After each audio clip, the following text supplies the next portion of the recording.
প্রায় ১ ঘন্টা ৪০ মিনিট ধরে মিমির জন্য পার্কে বসে আছি, কিন্তু মিমির তো আসার কোনো নামগন্ধই নেই।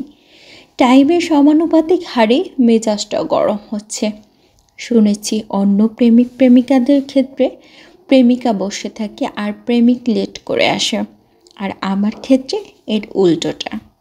ধুর ছাই, কেন যে এই মিমিকে ভালোবাসতে গেলাম। না, মন দেওয়া নেওয়ার ব্যাপারে কারো হাত থাকে না, এটা অটোমেটিক হয়ে যায়। হয়তো মিমি আর আমার ক্ষেত্রেও সেটা ঘটেছে। এসব ভাবতে ভাবতেই মহারানের আগমন ঘটল। মিমি বলল, জানু। আমি তখন রেগে গিয়ে বললাম, আপনার জানু কে? মিমি তখন বলল, ও মা, তুমি এমন করছো কেন? তুমি তো আমার জানু, রাফিন। আমি তখন রেগে মেগে বললাম, জানু হলে 2 ঘন্টা ধরে এই গরমের মধ্যে আমাকে বসিয়ে রাখতেন। মিমি তখন বলল, ওলে বাবালে, আমার জানুটা গরমে ঘেমে একাকার। এই বলেই মিমি একটা টিস্যু পেপার দিয়ে আমার মুখটা মুছে দিতে লাগলো। আমি তখন বললাম মুখ ঘুরিয়ে, থাক থাক, এত মায়া দেখাতে হবে না। মিমি পেছন থেকে জড়িয়ে ধরে বলল, আর লেট হবে না জানো, এবারের মতো মাফ করে দাও। আমি তখন বললাম, আরে আরে কি করছো, জড়িয়ে ধরছো কেন? লোকে দেখলে কি বলবে? মিমি তখন বলল, দেখুক, আর যা ইচ্ছে তাই বলুক। আমি তখন বললাম, আরে মানুষ খারাপ ভাববে, ছাড়ো।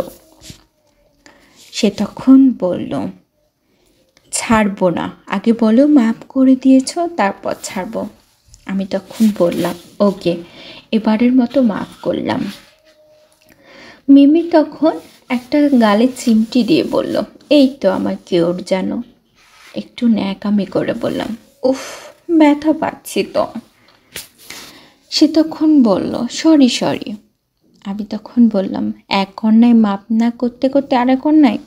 মিমি বলল, আচ্ছা বাবা, সরি, আর হবে না। আমি তখন বললাম, মনে থাকে যেন। মিমি বলল, আচ্ছা, মনে থাকবে। আমি তখন জিজ্ঞেস করলাম, এবার বলো এত লেট করলে কেন?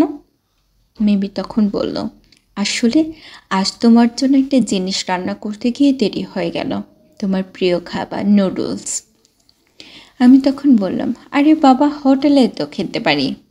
মিমি বলল, কতবার বলেছি তোমাকে হোটেলে খাবার না খেতে, হোটেলের খাবার অস্বাস্থ্যকর, তোমার প্রবলেম হবে পরে।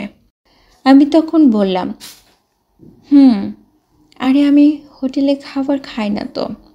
মিমি তখন বলল, খাবে না, হোটেলে যেন না খাও, তাই তো নিজে কষ্ট করে রান্না করে নিয়ে আসছি। আমি তখন বললাম, আচ্ছা এবার দাও তো, খাবো। মিমি বলল, আচ্ছা দিচ্ছি তো, এত কিসের তাড়া, আমি নিজের হাতেই তোমাকে খাইয়ে দেব। আমি তখন বললাম, দাও। এই বলে চামচ দিয়ে নিজের হাতে আমার মুখে তুলে দিচ্ছে আর বলছে, হা করো। আমি তখন বললাম, ওয়াও, অনেক মজা হয়েছে না, কিছুদিনের মধ্যেই তোমাকে বউ করে আমার বাসায় নিতে হবে। মিমি জিজ্ঞেস করলো, কেন? আমি তখন বললাম, আরে বাবা, সবসময় তোমার হাতের এমনি টেস্টি খাবার খেতে পারবো তাই। মিমি বলল, আর? আমি তখন বললাম, আমার বউটাকে আদর করব। মিমি বলল, থাক থাক, এত পাম দিতে হবে না, আমি জানি তুমি তো এতক্ষণ আমার উপর রাগ করেছিল, এখন আবার কিসের এত ভালোবাসা।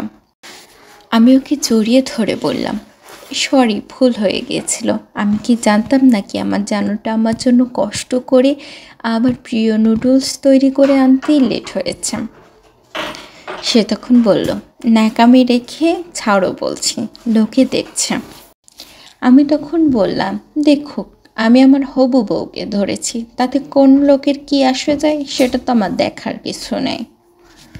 জোর করে নিজেকে ছাড়িয়ে নিল মিমি, তারপর বলল, আমি তখন ধরাতে কি বলেছিলাম, তুমি শাস্তি হিসেবে এখনও তুমি ধরতে পারবে না। আমি তখন বললাম, কানে ধরছি বাবা, আর হবে না। মিমি বলল, ঠিক আছে, এখন বাসায় যেতে হবে, বাবা বাসায় আছে, দেরি হলে পিটাবে। বান্ধবীর সাথে দেখা করব বলে বাসা থেকে বের হয়ে আসছে। আমি তখন বললাম, আর একটু থাকো না প্লিজ। সে তখন বলল, না গো, আজকে থাক, আর একদিন আসবো। আমি বললাম, আচ্ছা একটা উম্মা দিয়ে যাও তো, না হয় আজ ঘুম হবে না আমার। মিমি বলল, ন্যাকামি রেখে বাসায় যাও। আমি তখন বললাম, প্লিজ জান, একটা দাও না। তাড়াতাড়ি কপালে একটা উম্মা দিয়ে বলল, ধ্যাত। আমি তখন বললাম, এত স্পিডে কি উম্মা দেয়? সে তখন বলল, আশেপাশের লোকজন আছে, বুঝেছ, আমি গেলাম, রাতে ফোন করব, এবার বাসায় তো। আমি আর জানু মানে মিমির দিকে এক দৃষ্টিতে তাকিয়ে রইলাম। মিমি আমাকে অনেক ভালোবাসে, আমিও মিমিকে আমার জানের চেয়েও বেশি ভালোবাসি। হয়তো কোনো ভালো কাজ করেছিলাম, তাই তো আমার কপালে মিমির মতো লক্ষ্মী একটা মেয়ে লিখেছে। ও চলে যাচ্ছে, কিন্তু সাথে সাথে আমার মনটা খারাপ হচ্ছে। মিমি তো আর একটু থাকলে পারতো না। আমার শ্বশুরমশাই আবার অনেক রাগী, দেরি হলে মিমিকে চড় থাপ্পড় দিতে পারে। তাই তো তাড়াতাড়ি চলে যাওয়াই ভালো।